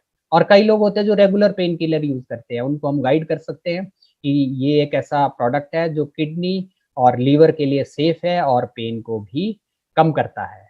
1 कैप्सूल सुबह, 1 कैप्सूल शाम को इसका यूज़ किया जा सकता है, लेकिन अगर किसी को ज़्यादा दर्द होती है तो 3 टाइम भी इसका यूज़ किया जा सकता है। और इसके साथ एक हमारा जो और प्रोडक्ट है नोवेदना जेल, उसका साथ में यूज़ किया जा सकता है। वो लोकल एप्लीकेशन के लिए है और ये खाने के लिए या ओरल यूज़ के लिए ये है। अगला जो प्रोडक्ट है that is filling liquid and capsule. Filling ये अनीमिया में यूज़ होने वाला प्रोडक्ट है, यानी कि अगर अनीमिया क्या होता है? वैसे अनीमिया होता है अगर हमारे आरबीसीज़ कम है या हमारा हीमोग्लोबिन नॉर्मल लेवल से कम है, तो उसको हम लोग अनीमिया कहते हैं। और जो नॉर्मल वैल्यू है सामने आप देख पा रहे हो कि जो मेल है 13.5 टू 16.5 ग्राम पर डीएल जो नॉर्मल वैल्यू होती है, और जो फीमेल होती है उनमें एचपी थोड़ा कम होता है, 12 से 15 ग्राम पर डीएल जो नॉर्मल वैल्यू होती है। अगर इनसे कम जो एचबी होता है तो वो अनीमिया की कंडीशन होती है। लेकिन आजकल 50 टू 60% जो पॉपुलेशन है उनको अनीमिया है। बहुत सारे लोग हैं जिनका एचबी आज की डेट में कम है, वहाँ पे इसका यूज़ किया जा सकता है। डब्ल्यूएचओ ने तो अभी स्कूल्स में प्रोग्राम चला दिया है कि जो बच्चे हैं उनका जो हीमोग्लोबिन है वो कम है तो आयरन की टैबलेट दी जा रही हैं। यानी कि आज की डेट में जो अनीमिया है वो एक बहुत बड़ी प्रॉब्लम बन चुका है। जिसको अनीमिया होता है बहुत सारी प्रॉब्लम उनको होती है, जैसे थकावट रहना, काम करने में मन ना होना या जनरल वीकनेस होना, इस तरीके से बहुत सारे सिम्पटम जो है डेवलप होते हैं। और जो फिलिंग जो लिक्विड है या जो फिलिंग कैप्सूल है, इनका जो मेन घटक है वो है फेराजोन। क्योंकि जितने भी हम लोग आयरन के सप्लीमेंट लेते हैं, आयरन के लिए कोई प्रोडक्ट लेते हैं, वो गैस्ट्रिक डिस्टर्बेंसेस करते हैं। कोई आयरन का सप्लीमेंट लेता है, या तो उनको कब्ज होती है, या तो उनको लूज स्टूल हो जाते हैं। इनका जो मेन घटक है वो है फेराजोन, जो हमारी गैस्ट्रिक डिस्टर्बेंसेस नहीं करता है। और इसके साथ साथ इसमें मुलेठी है, इसमें बीट रूट है, ये हमारे हीमोग्लोबिन को बढ़ाने में हेल्प करता है, यानी कि जिसको खून की कमी है वहां पे इसका यूज किया जा सकता है। जो फिलिंग लिक्विड है, 1 चम्मच सुबह, 1 चम्मच शाम को। अगर किसी का HB 11 या 10 से कम है तो 2 चम्मच सुबह, 2 चम्मच शाम को हम लोग यूज कर सकते हैं। और वैसे कैप्सूल रेगुलर यूज करने के लिए 1 कैप्सूल लिया जा सकता है, लेकिन अगर किसी का HB कम है तो वहां पे हम 1 कैप्सूल सुबह, 1 कैप्सूल शाम को यूज कर सकते हैं। अगला जो प्रोडक्ट है दैट इज नेटशियम कैप्लेट्स। कैप्लेट्स मीन जो कोटी टैबलेट होती है उनको कैप्लेट्स बोलते हैं। तो ये जो नेटशियम है ये भी एक इम्पॉर्टेंट जो प्रोडक्ट है, क्योंकि कैल्शियम हमारी बॉडी के लिए बहुत इंपॉर्टेंट है। खासकर जो हमारी बोन्स है उसके लिए कैल्शियम बहुत इंपॉर्टेंट है। आजकल 40-45 साल के बाद जो कैल्शियम की डेफिशिएंसी हो जाती है, जिसके बाद एक डिजीज होती है, उसको ऑस्टियोपोरोसिस बोलते हैं, जिसमें जो हमारी हड्डियां होती हैं वो वीक हो जाती हैं या पोरस हो जाती हैं। तो इसलिए आज की डेट में कैल्शियम सप्लीमेंट लेना बहुत इंपॉर्टेंट है। हमारे जो टीथ हैं या दांत हैं उसके लिए भी कैल्शियम बहुत इंपॉर्टेंट है। और हमारा जो सप्लीमेंट है, हमारे पास जो कैल्शियम है मिल्क से जो एक्सट्रैक्ट किया गया है और सेफेस्ट फार्मूला है। इसके साथ साथ इसमें गोक्षुर ऐड किया गया है, क्योंकि कई बार हम मार्केट से कैल्शियम लेते हैं, उससे स्टोन होने के चांसेस होते हैं, किडनी स्टोन होने के चांसेस होते हैं। तो इसमें ऑलरेडी एक ऐसा कंटेंट है जो स्टोन्स नहीं होने देता है, क्योंकि इसमें गोक्षुर एक कंटेंट है। जैसे मैंने जब आपको यूरिफ्लश 3 बताया था, उसमें भी बताया था कि जो गोक्षुर है या पाषाण भेद है वो स्टोन्स नहीं होने देते हैं। तो इसमें गोक्षुर डला है तो स्टोन्स नहीं होता है। तो ये एक बहुत इंपॉर्टेंट एक प्रोडक्ट है जो स्टोन्स भी नहीं होने देता है और कैल्शियम की कमी को भी पूरा करता है। अगला जो प्रोडक्ट है दैट इज आयुश्वास अवले। जो अवले टर्म है वो होता है, जैसे कई टैबलेट फॉर्म होती हैं, कई सिरप फॉर्म होती हैं, जैसे मैंने कैप्लेट्स बताया। एक अवले, अवले एक ऐसी टर्म है, अवले का मतलब है liquid, semi solid. Semi solid जैसे च्यवनप्राश होता है वो भी अवले होता है। तो ये भी आयुश्वास अवले फॉर्म में है। और आयुश्वास जैसे इसके नाम से ही क्लियर है, श्वास मीन सांस या रेस्पिरेटरी ट्रैक से रिलेटेड। ये रेस्पिरेटरी ट्रैक से रिलेटेड एलर्जी में यूज होता है, या जो ब्रोंकियल अस्थमा है या जो दमा होता है उसमें यूज होता है। तो हम लोग इसके नाम से ही याद रख सकते हैं, रेस्पिरेटरी ट्रैक से रिलेटेड एलर्जी वहां पे यूज हो सकता है, और जो सेकंड जो ब्रोंकियल अस्थमा है या दमा है वहां पे इसका यूज हो सकता है।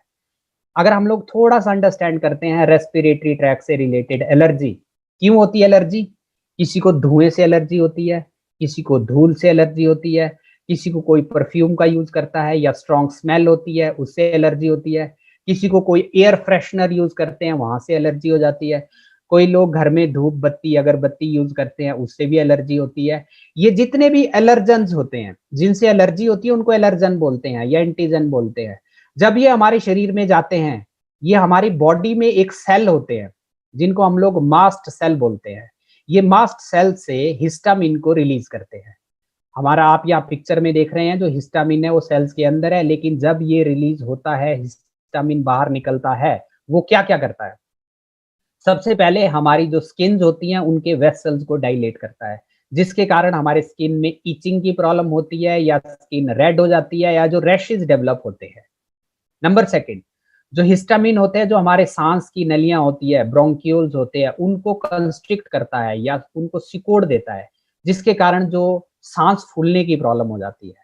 या जो हिस्टामिन होता है जो हमारे गैस्ट्रिक जो एसिड होता है उसकी ज्यादा सेक्रेशन करते हैं, जिसके कारण एसिडिटी से रिलेटेड सिम्टम भी डेवलप होते हैं। ये नॉर्मल जो है एलर्जी का एक तरह से कि क्या क्या एलर्जी हो सकती है। तो एलर्जी के कारण जैसे मैंने ये बताया जो ब्रोंकियल अस्थमा है वो भी एक सिम्टम डेवलप हो सकता है, क्योंकि ये जो नॉर्मल सांस की नली है ये ऐसे खुली है, आप देख सकते हैं इसके अंदर वाला स्पेस काफी है, लेकिन यहाँ पे ये पेटेंट नहीं है, इसको ब्रोंको कंस्ट्रिक्शन बोलते हैं, जहाँ पे कि ये एक तरह से सिकुड़ गई है, ब्रोंको कंस्ट्रिक्शन। और जो रेस्पिरेटरी एलर्जी होती है उसके बहुत सारे सिम्टम होते हैं। हम लोग देखते हैं जैसे ही कोई एलर्जी हो जाती है उसको बार बार सर्दी जुकाम के सिम्टम डेवलप हो जाते हैं, नाक बहना, स्नीजिंग, रनिंग नोज, ये बहुत सारे सिम्टम डेवलप हो जाते हैं।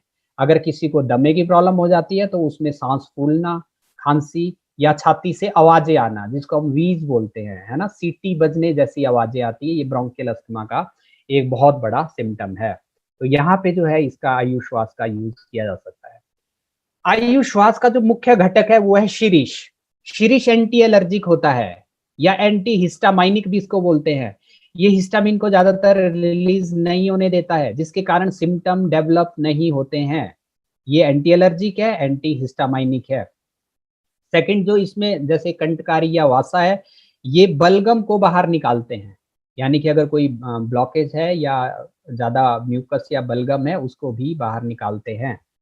तो अगर हम लोग देखते हैं इसका कहाँ-कहाँ यूज़ हो सकता है, एज़ ए एंटी एलर्जिक इसका यूज़ हो सकता है, या as a anti expectorant use हो सकता है, या ब्रोंकोडायलेटर, ब्रोंक्यूल की डायलेशन करता है, या जो एलर्जिक अस्थमा है वहाँ पे इसका यूज़ हो सकता है।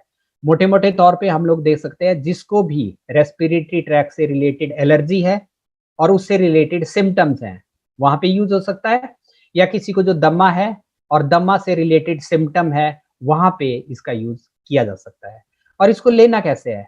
इसको गर्म पानी में लेना है। एक होता है ल्यूक वार्म वाटर, जिसको हम कोसा पानी बोलते हैं, लेकिन इसको गर्म पानी में लेना है। जैसे चाय के लिए गर्म पानी होता है, उसमें हम लोग 1 चम्मच ऐड कर सकते हैं और उसको घोल के चाय की तरह हम लोग यूज़ कर सकते हैं।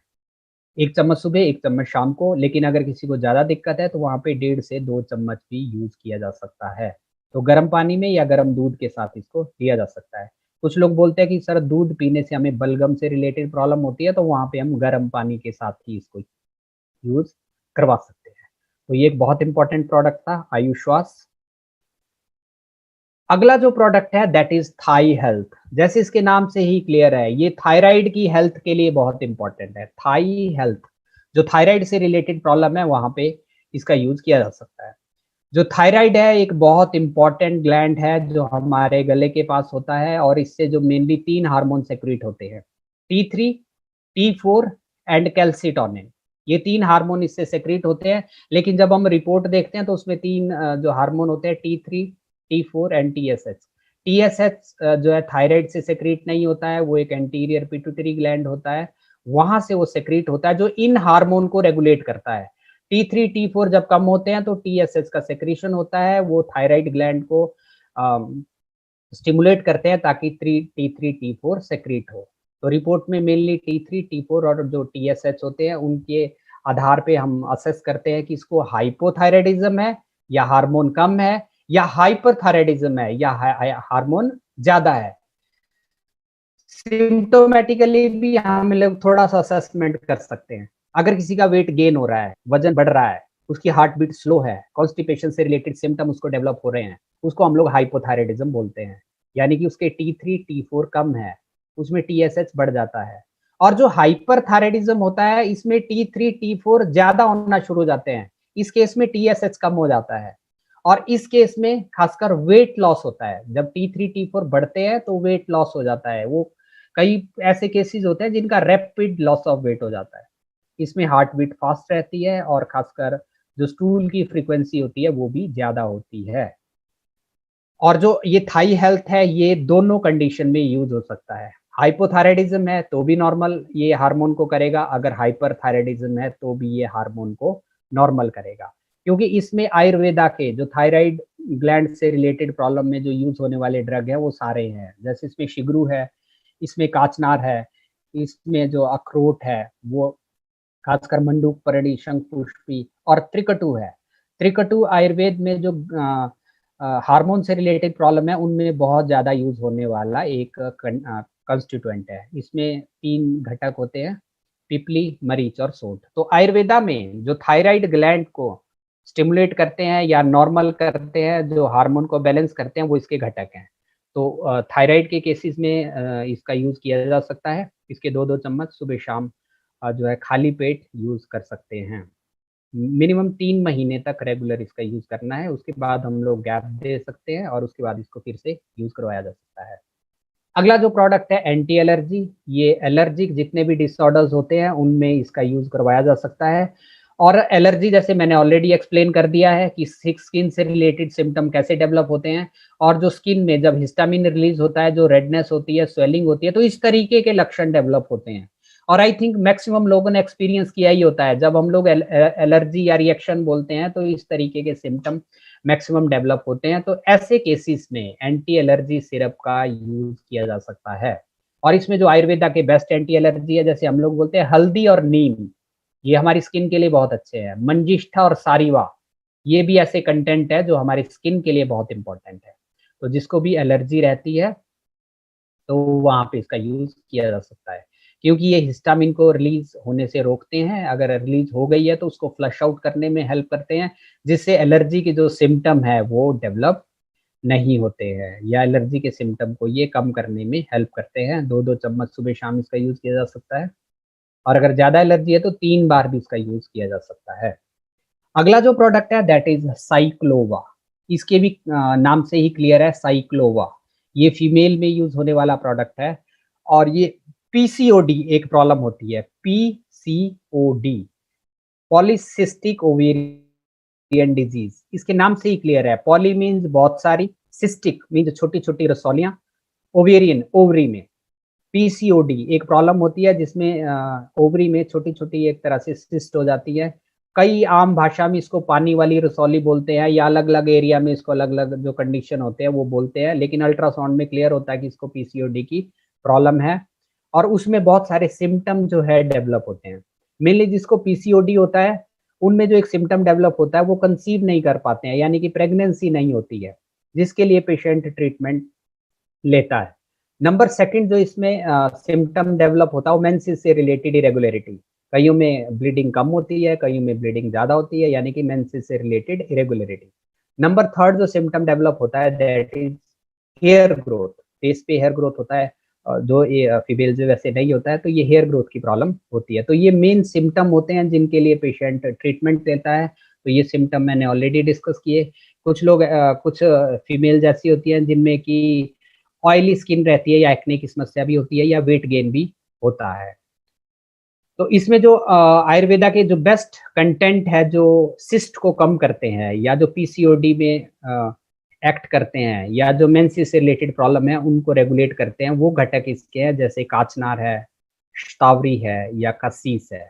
ये जितने भी सिस्ट से रिलेटेड प्रॉब्लम्स है उनको कम करते हैं। हार्मोनल डिस्टर्बेंसेस है उनको कम करते हैं। इसका एक कैप्सूल सुबह, एक कैप्सूल शाम को, ये मिनिमम 3 से 5 महीने तक यूज करना है, क्योंकि जो पीसीओडी की प्रॉब्लम है उसमें 3 से 5 महीने मिनिमम इंडिकेशन है। तो 3 से 5 महीने तक इसके एक कैप्सूल सुबह, एक कैप्सूल शाम को यूज किया जा सकता है।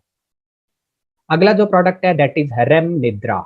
जैसे इसके नाम से ही क्लियर है, निद्रा नींद, हमारी नींद के लिए एक बहुत अच्छा जो प्रोडक्ट है। थोड़ा सा नींद को अगर हम लोग अंडरस्टैंड करते हैं, हमारी नींद के लिए एक हार्मोन बहुत इंपॉर्टेंट है जिसको बोलते हैं मेलाटोनिन। मेलाटोनिन एक हार्मोन है जो एक तरह से जिसकी फॉर्मेशन के लिए ट्रिप्टोफैन एक अमाइनो एसिड्स है वो चाहिए होता है। और ये मेलाटोनिन तब रिलीज होता है जब थोड़ा अंधेरा हो।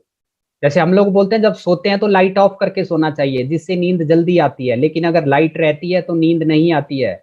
कुछ लोग ऐसे होते हैं जो सोते हुए मोबाइल फोन का यूज करते हैं, उस टाइम मेलाटोनिन सेक्रेशन नहीं होता है, इसलिए मोबाइल फोन का यूज करते करते हमें ज्यादातर नींद नहीं आती है। और कई ऐसे लोग हैं जो सुबह तक भी मोबाइल देखते रहते हैं, उनको नींद नहीं आती है, क्योंकि मेलाटोनिन सेक्रेशन लाइट में नहीं होती है, थोड़ा अंधेरा चाहिए होता है। और मेलाटोनिन की सेक्रेशन के लिए एक हार्मोन अमाइनो एसिड बहुत इंपॉर्टेंट है जो होता है ट्रिप्टोफैन। ये ट्रिप्टोफैन दूध में मिलता है। हम लोग देखते हैं ना, जब दूध हम लोग सेवन करते हैं या दूध का यूज करते हैं तो हमें नींद आना शुरू हो जाती है, क्योंकि इसमें ट्रिप्टोफैन होता है जो मेलाटोनिन की सेक्रेशन करता है, जिससे हमें नींद आना शुरू हो जाती है। और जो इसके घटक है, जो रेम निद्रा के घटक है, वो 3 घटक है। एक तो इसमें ट्रिप्टोफैन ही है जो मेलाटोनिन की सेक्रेशन करता है जिससे नींद आती है। दूसरा इसमें थियानिन है 200 mg, और थर्ड वेलेरियन है 50 mg। तो अगर हम रेम निद्रा का अगर प्रोडक्ट देखते हैं तो उसमें 3 कलर है, तो तीनों कलर एक ट्रिप्टोफैन का, एक थियानिन का है, एक वेलेरियन का है। तो ये 3 घटक इसमें है। ट्रिप्टोफैन जो मेलाटोनिन की सेक्रेशन करता है जिससे नींद आती है। जो थियानिन है ये ग्रीन टी जो इससे मिलता है, ये हमारे माइंड को रिलैक्स करता है। हम लोग देखते हैं जब माइंड रिलैक्स होता है तो नींद जल्दी आती है। तो इसमें थियानिन है तो माइंड को रिलैक्स करता है। नंबर थर्ड जो वेलेरियन है, ये स्लीप की क्वालिटी को इम्प्रूव करता है। कुछ लोग ऐसे तो सो जाते हैं, रात को नींद खुल जाती है, फिर नींद नहीं आती है, वैसे केसेस में भी इसका यूज किया जा सकता है। तो रैम निद्रा, इसको खाना खाने से 2 घंटे पहले यूज करना है, बहुत इंपॉर्टेंट है। इसमें एक स्पून है ऑलरेडी इसी के अंदर है, उसका 1 चम्मच 2 घंटे पहले खाना खाने से, अगर कोई 10 बजे सोता है तो 8 बजे यूज करिए, अगर कोई 11 बजे सोता है तो 9 बजे यूज करिए। 2 घंटे पहले यूज इसका करना है। सुबह के टाइम इसका यूज नहीं करना है, रात के टाइम जब हम सोते हैं तभी इसका यूज करना है। मिनिमम 2 से 3 महीने तक इसका यूज करना है। प्रेगनेंसी और लैक्टेटिंग वुमन में इसका यूज नहीं करना है। अगला डायबिटीज के लिए एक बहुत इंपॉर्टेंट प्रोडक्ट है, दैट इज डाइबा लाइफ। जैसे मैंने ऑलरेडी बताया, इंडिया डायबिटिक कैपिटल बन चुका है। 6 करोड़ से ज्यादा ऐसे लोग हैं जिनको डायबिटीज हैं, और 6 करोड़ से ज्यादा ऐसे लोग हैं जो प्री डायबिटिक है। तो इसका जो मुख्य घटक है वो है स्टेबलाइज्ड एलिसिन, जो एक तरह से जिसका जो जो लहसुन से हमें मिलता है या जो गार्लिक होता है उससे मिलता है। लेकिन अगर हम लोग सिर्फ गार्लिक का यूज करते हैं, जो एलिसिन होता है, जो हमारा गैस्ट्रिक एसिड होता है, उसको डिस्ट्रॉय कर देता है। इसीलिए जो यूरोपियन साइंटिस्ट है डॉक्टर पीटर जोसलिंग, इन्होंने इसको 100% स्टेबलाइज्ड किया है, जो एलिसिन है। इसके साथ साथ इसमें दालचीनी है। दालचीनी का शुगर जो है उसको कंट्रोल करने में बहुत बड़ा रोल है। आयुर्वेदा में बहुत ज्यादा यूज होने वाली जो है दालचीनी शुगर में होती है। करेला, नीम और गुड़मार, ये भी आपने सुने ही है, करेला नीम जो है इसमें यूज होते हैं। ये इनके सारे जो है घटक है, ये शुगर को कंट्रोल करता है। और सेकंड एक जो टेस्ट इसमें करवाना है, that is HbA1c। It is glycated haemoglobin. Glycated haemoglobin ये एक तरह से जो 3 महीने का शुगर लेवल है उसको इंडिकेट करता है। नॉर्मल जो HbA1c है उसका जो नॉर्मल रेंज होता है वो 4 से 5.6 है। जो प्री डायबिटिक है 5.7 टू 6.4, लेकिन अगर 6.5 से ऊपर है तो वो डायबिटिक है। तो HbA1c जो टेस्ट है वो करवा सकते हैं। और खासकर जो ये डाइबा लाइफ है, ये HbA1c को नॉर्मल लेवल पे लाने का काम करता है। और जिसका HbA1c बड़ा रहता है उसको कॉम्प्लिकेशन होने के ज्यादा चांसेस होते हैं। जैसे हम लोग बोलते हैं कि जो डायबिटीज होता है उसके बाद किडनी खराब होने के चांसेस होते हैं, जो हमारे आई से रिलेटेड प्रॉब्लम होते हैं जिसको रेटिनोपैथी होती है, या जो पर्दा खराब होने वाली दिक्कत होती है वो दिक्कत होती है। तो HbA1c बड़ा रहता है तो वो प्रॉब्लम जल्दी होती है। तो ये HbA1c को नॉर्मल लेवल पे लाने का काम करता है। तो ये ब्लड शुगर को कंट्रोल करता है, HbA1c को नॉर्मल लेवल पे लाता है, और कोलेस्ट्रॉल को कंट्रोल करने में भी ये हेल्पफुल है। क्योंकि अगर कोलेस्ट्रॉल बड़ा रहता है उससे और भी दिक्कतें होती हैं। तो इसका एक कैप्सूल रोज का यूज किया जा सकता है। अगर किसी की ब्लड शुगर 250 या 300 से ज्यादा है तो इसके 2 कैप्सूल का यूज किया जा सकता है। खाना खाने से पहले इसका जो है यूज करना है। और कोई ऑलरेडी डायबिटीज के लिए मेडिसिन ले रहा है वो स्टॉप नहीं करनी है, उसके साथ ही इसको स्टार्टिंग में यूज करवाना है। अगला जो प्रोडक्ट है that is sorry that is melt fat. इसके नाम से ही क्लियर है, ये फैट को कम करता है, या जो ओबेसिटी है उसके सिम्टम को कम करता है। ओबेसिटी एक ऐसी समस्या है जिसके कारण बहुत सारी बीमारियां हो जाती हैं। ब्लड प्रेशर हो जाता है, डायबिटीज हो जाती है, या और मूड डिस्टर्बेंसेस या रिप्रोडक्टिव इशू, बहुत सारे प्रॉब्लम्स है जो ओबेसिटी से रिलेटेड होती हैं। इनका जो मुख्य जो कंस्टिट्यूएंट है वो इसबगोल है।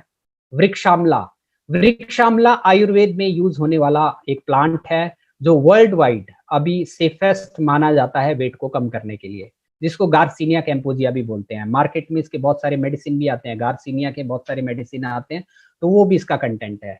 और आयुर्वेद में गुग्गुल जो है मेदोहर कहा गया है, वेट को कम करने के लिए इसका यूज बताया गया है। तो जो इसके बहुत अच्छे जो कंटेंट है, वृक्षामला है, गुगुल है, त्रिकटु है, और खासकर इसबगोल है। इसको खाना खाने से आधा घंटा पहले यूज करना है। एक सैशे को गिलास में लेना है। जो इसमें इसबगोल है वो थोड़ा सा स्वेलो करता है, थोड़ा सा फूलता है, जिसके कारण जो ज्यादा खाना खाता है वो कम खाना शुरू कर देता है। नंबर सेकंड, जो वृक्षामला है जो स्टोर्ड फैट है उसको बर्न करने का काम करता है। गुगुल भी स्टोर्ड फैट को बर्न करने का काम करता है, और त्रिकटु ये भी स्टोर्ड फैट को कम करता है। तो जब हम खाना खाते हैं तो मैक्सिमम फैट इसबगोल इसको अपने अंदर वो करके उसको एक्सक्रीट करता है। नंबर सेकंड, ये स्टोर्ड फैट को जो है बाहर निकालने का काम करता है, इसलिए वेट को कम करता है। ये खाना खाने से पहले 20 मिनट या आधा घंटा पहले लेना है, और उसके साथ 200 ml पानी का यूज करना है। और दिन को भी 2 से 3 लीटर पानी का यूज़ करना है, ये बहुत इम्पोर्टेंट एक इसके साथ इंडिकेशन है जो लोगों को बताना है। 10 साल से नीचे इसका यूज़ नहीं करना है। और एक जो बहुत इम्पोर्टेंट प्रोडक्ट है जो खासकर आजकल बहुत ज़्यादा यूज़ हो रहा है, दैट इज़ क्वचप्राश। ये इम्यूनिटी को इंक्रीज़ करने के लिए बहुत इम्पोर्टेंट एक जो है सप्लीमेंट है और इसको रसायन कहा गया है। ये हमारी इम्यूनिटी के लिए बहुत इम्पोर्टेंट है। अभी आयुष मंत्रालय भी कह रहा है, अगर इम्यूनिटी को बढ़ाना है तो क्वचप्राश का रेगुलर यूज़ करिए, क्योंकि इसके बहुत सारे कंटेंट है और मुख्य जो घटक है वो है आंवला। आंवला विटामिन सी का सोर्स है। इसके साथ-साथ जो एंटीऑक्सीडेंट, आयुर्वेदा के बेस्ट एंटीऑक्सीडेंट है वो इसमें मिले हैं और आयुर्वेदा में हज़ारों साल से जो है इसका यूज़ हो रहा है। तो हमारे पास वन ऑफ द बेस्ट जो प्रोडक्ट है, जो हमारी इम्यूनिटी को बढ़ाता है, इसमें आंवला है जो विटामिन सी का सोर्स है। ये एंटी एजिंग भी है। एंटी एजिंग का मतलब है बुढ़ापे से रिलेटेड सिम्पटम अगर जल्दी डेवलप हो रहे हैं, उनको डिले करना चाहते हैं, तो हम लोग इसका यूज़ कर सकते हैं। और अगर किसी को बार-बार रेस्पिरेटरी ट्रैक से रिलेटेड सिम्पटम हो रहे हैं, खाँसी हो रही है, जुकाम हो रहा है, गला खराब हो रहा है, तो वहाँ पे भी इसका यूज़ किया जा सकता है। और जो क्वचप्राश है उसका सभी सीज़न में यूज़ किया जा सकता है, ज़रूरी नहीं है कि सर्दी में यूज़ करना है।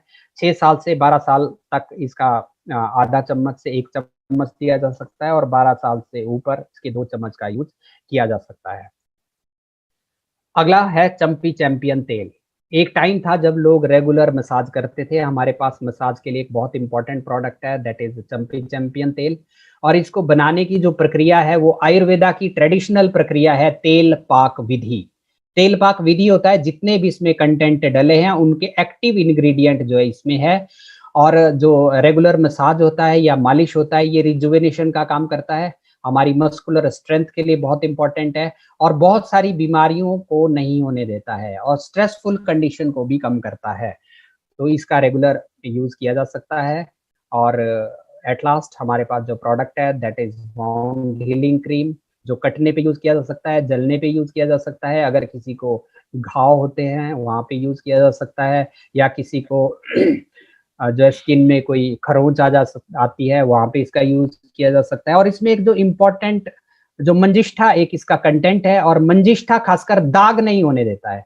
बहुत सारे ऐसे लोग होते हैं जिनको स्किन में कोई दाग हो जाते हैं जो स्किन से रिलेटेड प्रॉब्लम होती है, तो ये वहाँ पे दाग या स्कार नहीं होने देता है। इस प्रोडक्ट की शुरुआत